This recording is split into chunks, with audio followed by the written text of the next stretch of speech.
Thank you very much. Thank you very much, Hillary, for a very, very generous introduction. And thank you most of all for the remarkable work that you have done. I think you're over here, Hillary. Here we go. Get you over there.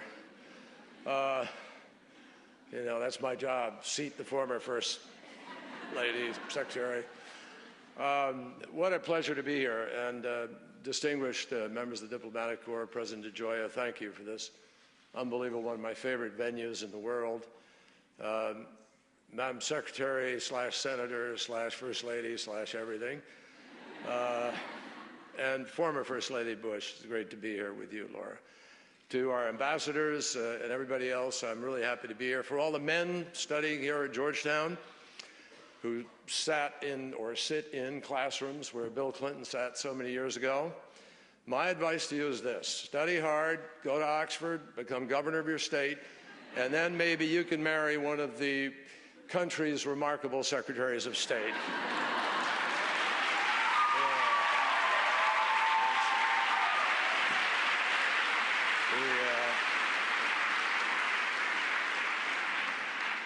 I think everybody here knows that nobody has done more to advance the cause of women and the cause of Afghan women, together with Laura Bush, in our foreign policy directly than Secretary Clinton.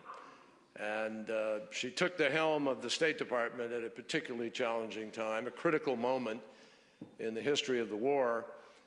And she has worked tirelessly to remind all of us that this fight is not just waged on the battlefield.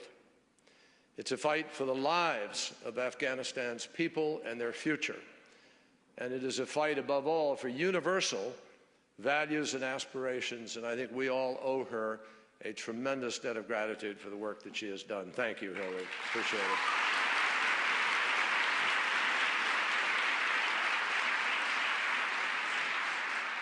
I want to thank Georgetown's Institute for Women, Peace, and Security.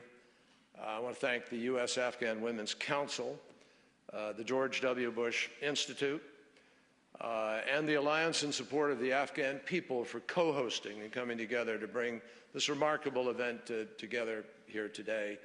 I particularly want to thank all of you. You are a remarkable group of women, absolutely extraordinary, and I'm pleased to meet a couple of you in Afghanistan. Thank you for coming here, and I know people will really enjoy hearing the program later. I want to express my gratitude also to former First Lady Laura Bush, as Hillary did in her comments and her introduction. She really helped lead the effort to advance opportunities for women in Afghanistan. And if you haven't seen it yet today, she has a terrific op-ed in today's Washington Post. And Madam First Lady, we thank you very much for your leadership also.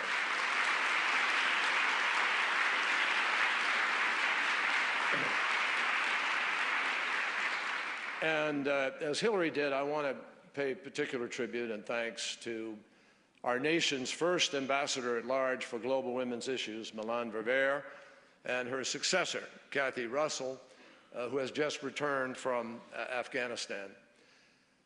This is very special for me to be able to be here today, particularly with these extraordinary women who have lived their lives every single day to make sure that all women can pursue their potential and live free of violence. And we all know that creating opportunities for women is not just the right thing to do. It's also a strategic necessity. Societies where women are safe, where women are empowered to exercise their rights and to move their communities forward, these societies are more prosperous and more stable, not occasionally, but always. And nowhere is the pursuit of this vision more important and in many ways more compelling and immediate and possible than in Afghanistan. If I had to walk blind into a district in Afghanistan and I could only ask one question to determine how secure it was and how much progress it was making, I would ask, what proportion of the girls here are able to go to school? There's no question in my mind that investing in Afghan women is the surest way to guarantee that Afghanistan will sustain the gains of the last decade and never again become a safe haven for international terrorists. On my many trips to Afghanistan as a senator and as Secretary of State, I have met with an array of Afghan government officials. I've met with business people, development experts, diplomats. I've met with our brave troops as well as our brave shared responsibility participation by the international community, the international troops who are there, our counterparts, all of whom have sacrificed for the promise of a safe and secure and a sovereign Afghanistan. But I actually come back time and again to my very first trip to Kabul as Secretary of State, when I met a remarkable woman who is changing Afghanistan. Her name is Roya Mahbub. Now, Roya is chief executive of a software development firm called Citadel. And the local authorities did absolutely everything they could in order to stop her dead in her tracks. They even pressured her family to close her company. But she, like a lot of the women sitting here and like so many women across Afghanistan, absolutely refused to be intimidated. And the first time that she competed for an Afghan government project, guess what? She went up against 6 businesses, led by men, and she won. And it's a good thing she won, because Roya has invested almost all of her profits to provide internet access to 35,000 girls in Herat. And believe me, she's just getting started. Today, she has plans to help 5 times as many girls across Afghanistan. Now, I'm sure you'll hear this in the discussion in a little while. It is hard enough to start your own business anywhere else in the world. But to start it in Afghanistan, to balance the books, build a revenue stream, fight against incredible outrage in the local community is sheer guts and courage and determination. She never backed down. Instead, she's using her talents and her money in order to connect Afghans of all ages, men and women, boys and girls, to a global community and a global economy where all of us are connected to each other. That's the world we live in today.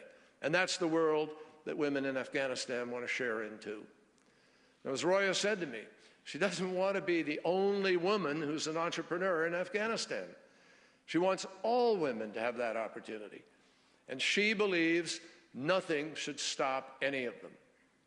Now, I'm serious when I tell you that I think of Roya and the women like her that I've met in Afghanistan. Every time I hear the amazing numbers that illustrate how far this country has come since 2001, and that underscore what Secretary Clinton was saying a few minutes ago about how critical our choices are with respect to the future. In 2001, back then, there were only 900,000 Afghan children in school, and all of them were boys. Today, nearly 8 million students are in school, and more than a third of them are girls. Think about what that means for the future. In 2001, maternal mortality was 1,600 per 100,000 births. Today, it's down by 80%. In 2001, life expectancy for the average Afghan was 42 years. Today, it's 62 years and rising. In 2001, 9% of Afghans had access to basic health care. Today, 60% of Afghans live within an hour of basic health services. In 2001, there was only 1 television station, and it was owned by the government. Today, there are 75 stations, and only 2, and all of those but 2 are privately owned. And in 2001, there were virtually no cell phones in the country. Today, there are 18 million, covering about 90% of residential areas. 80% of Afghan women now have access to a cell phone, meaning that they are connected to their families, their friends, and most importantly, they're connected to the world and to their futures. Thanks to entrepreneurs like Roya, Afghan women will also now be connected to the internet too. 10 years ago, it just would have been unfathomable to imagine this. But because of so many individual acts of courage, this is the future that we are now watching Afghan women build. And as Secretary Clinton and Laura Bush and Ambassadors Viver and Russell powerfully remind us, when Afghan women live longer and go to school in greater numbers, all Afghan families and their communities will grow stronger.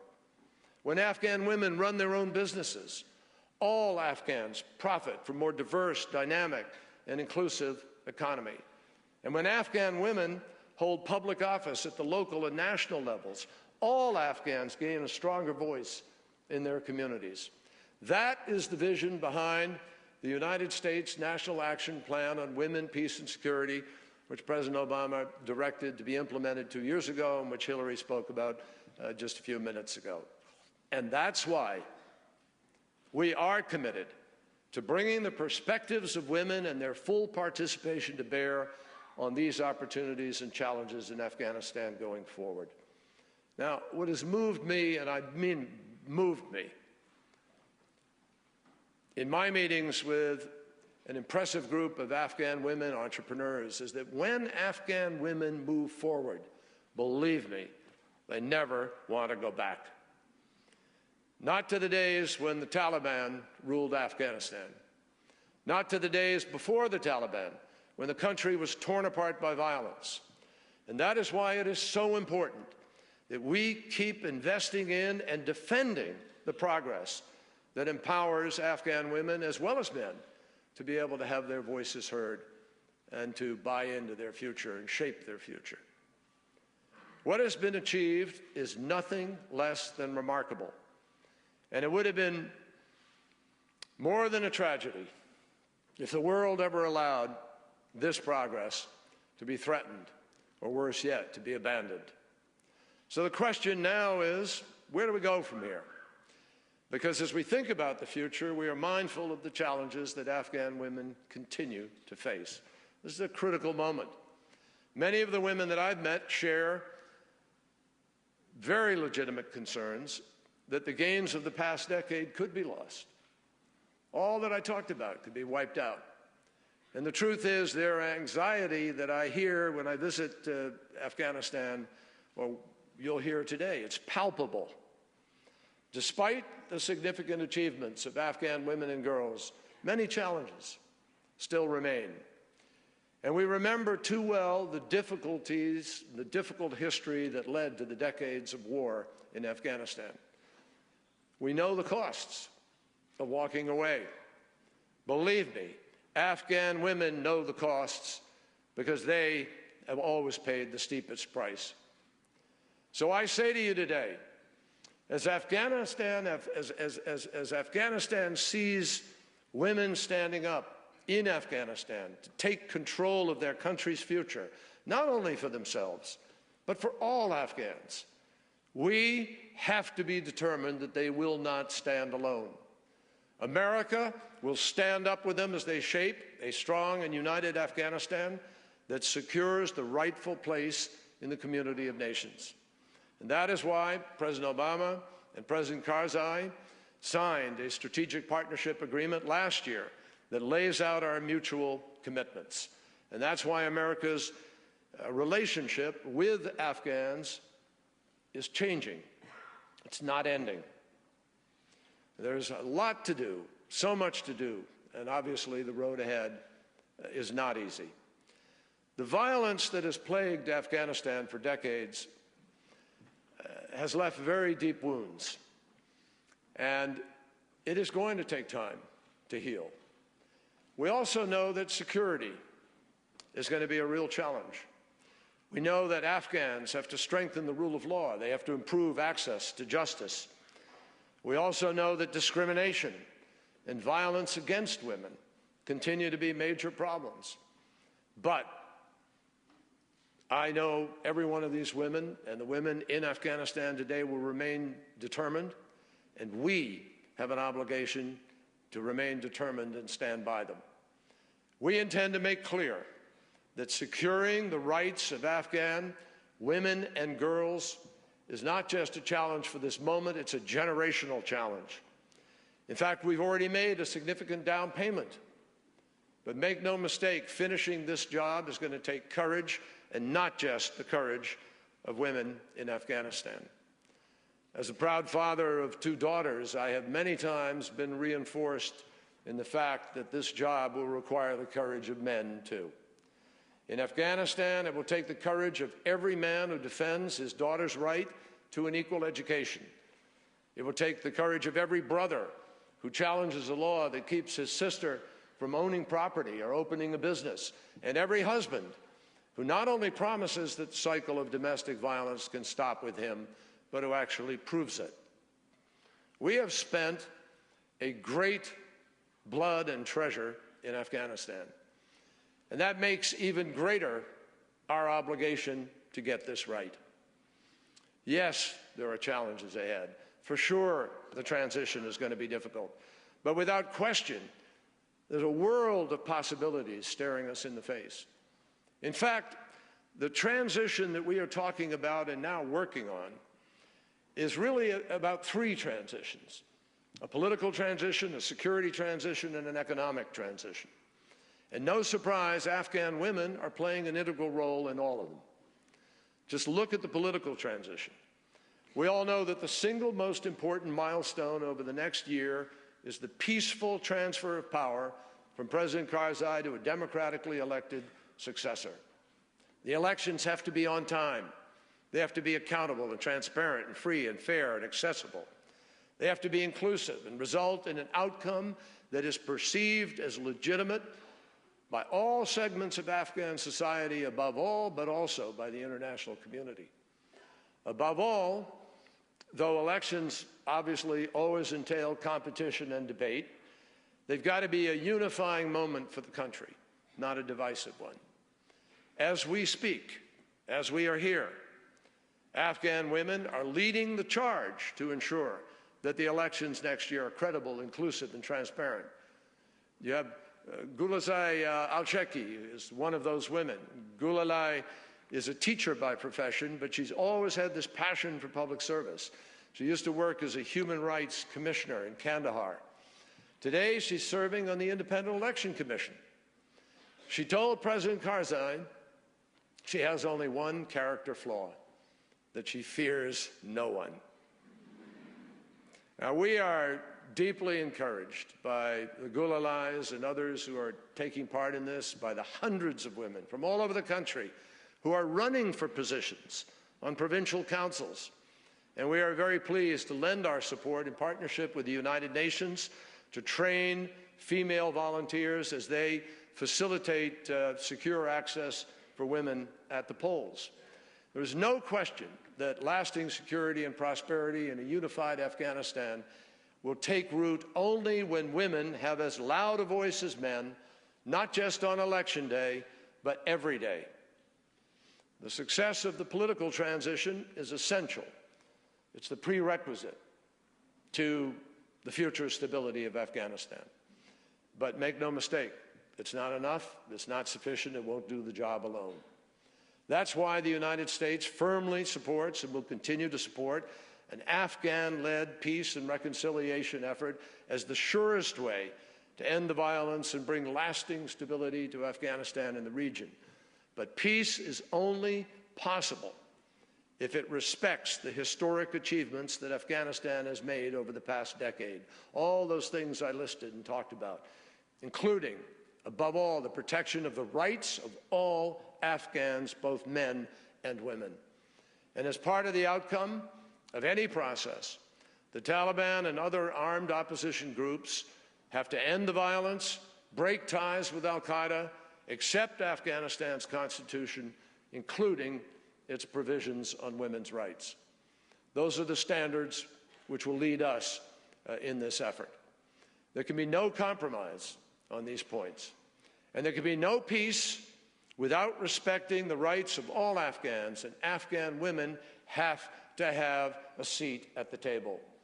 Afghan women are also at the forefront of the second part of the transition, the security transition. This is one of the most stunning things. You saw it in the video. These folks in uniform, unprecedented. They're joining the Army and the police, and they're serving as judges, prosecutors, in some of the most conservative parts of the country. It's an extraordinary transformation. My team recently met with a female police officer from Kabul. For those of you who've been to Afghanistan, you'll know there aren't too many female police officers. And even fewer of them are willing to step forward and tell their story. But on our way home from work one evening, this particular police officer heard another woman screaming inside a house. And when she heard the cries, she didn't run away. She didn't call someone else to come and do the job. She went right up to the house, knocked down the door in order to help. Police officer went inside and she saw a woman inside, badly beaten on the ground. And her husband was standing over her without any hesitation. She was not intimidated, not an ounce of fear. She pushed the husband aside and took the victim to her own house in order to record her statement and make a report. Believe me, that's courage. And it's an example that all Afghans can be proud of and follow. They can be proud that their security and law enforcement forces are growing stronger by the day, more capable by the day. And of course, they can be proud that this past summer, the Afghan National Security Forces took over the lead responsibility in providing security all across the country. Now, as you know, we have made a commitment, along with our NATO partners, to continue to advise, train, and support the Afghan forces beyond 2014, should Afghans approve within the next 2 weeks the bilateral security agreement. Make no mistake, bringing women into the force and supporting their safe and meaningful participation is going to be a key part of this transition. I'm pleased to report to you now that we are closer than ever to completing this task of defining our new partnership with Afghanistan, going well into the future. The bilateral security agreement, when it is completed, will help both countries to fulfill the long-standing commitment that we made to a security partnership after 2014. But I want to underscore again that nothing, neither this agreement when completed, nor the assistance that we provide, will replace the role that the Afghan people themselves will play determining the future of their country. Afghan women are also taking enormous risk to support Afghanistan's third transition. That's the economic transition. And women like Hasina Syed are leading the charge. I met Hasina in March. She started a trucking company, I think about 10 years ago. She started it with $500. Now she has 500 trucks.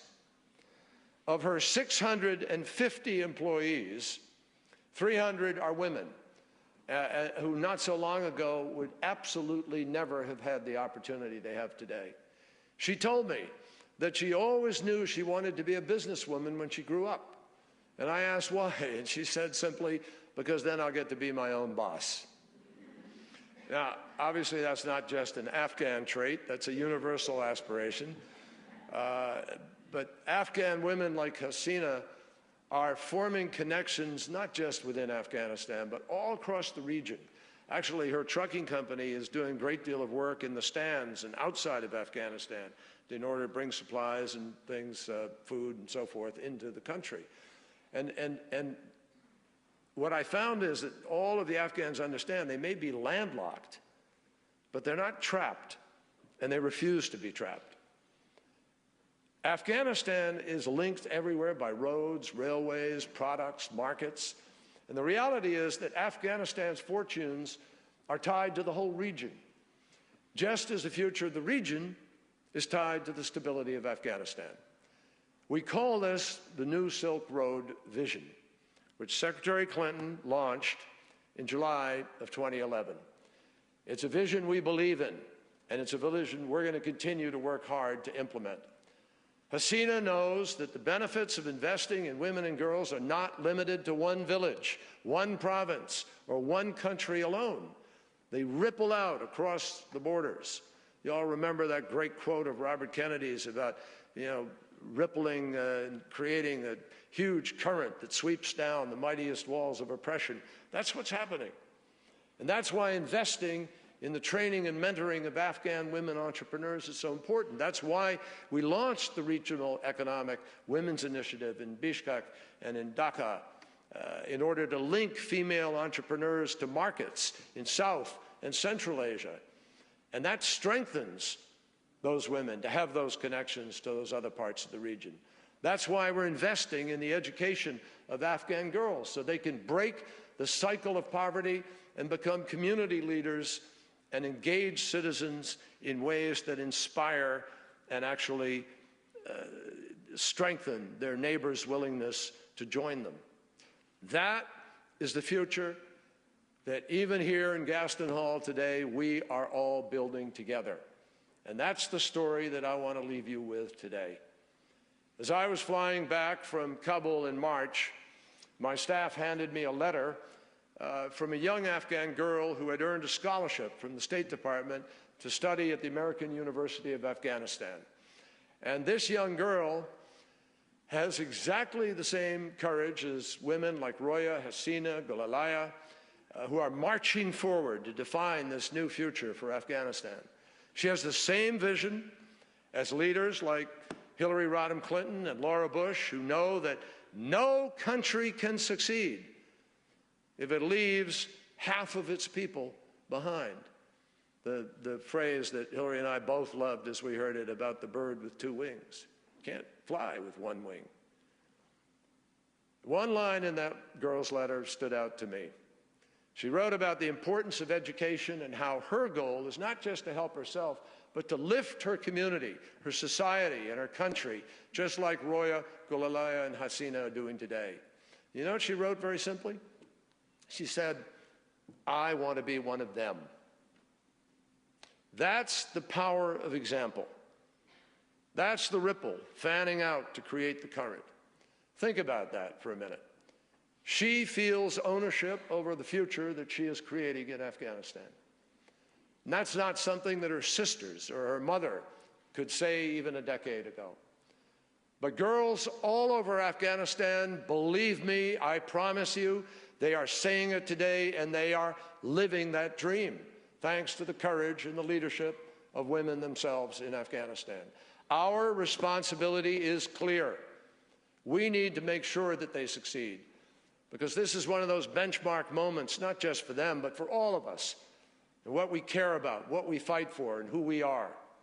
As we move forward, just keep thinking about that young girl who wrote that letter and the inspiration that she draws from women like Roya, Gulalaya, and Hasina. She just wants to be one of them. And making that happen is going to take every single one of us. Thank you very much. I think